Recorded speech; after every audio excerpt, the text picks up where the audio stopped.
Hi, this is John from Even, and I'm one of the new ambassadors for Rakista. Let's do it!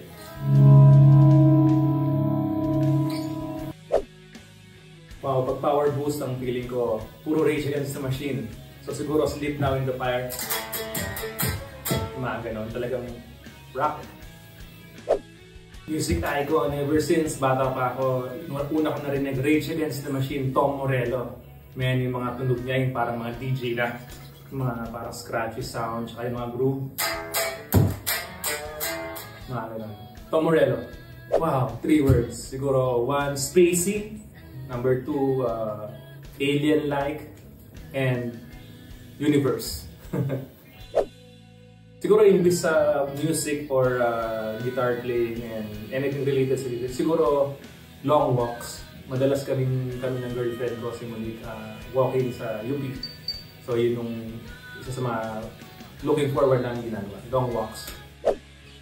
First tattoo ko sa paa ko, surname namin, Bumandag tsaka Beltrán. So parang homage to my clan. And para pag nakita ng parents ko, wow, hindi sila magagalit. Normally, ako sa event, siguro a bottle of 2 ng beer, pampakalma lang. Feeling ko pag nakainom ako ng isa o dalawa, mas komportable ako, mas focused. Contrary to popular belief, pag nakainom ka daw, magulo yung utak. Pero ako mas focused ako. Lalo pag sa pedals, mas attack. Dream concert lineup ever since new metal kit ako, Keso, Greyhound, Slapshot. And siguro pag foreign, Korn, Limp Bizkit, Incubus, Rage Against the Machine. That's it. Kanina may alien akong suot. May alien siya na nakaganon. Parang feeling ko ako yun. Fun interaction. At the same time, medyo unforgettable na malungkot na masaya.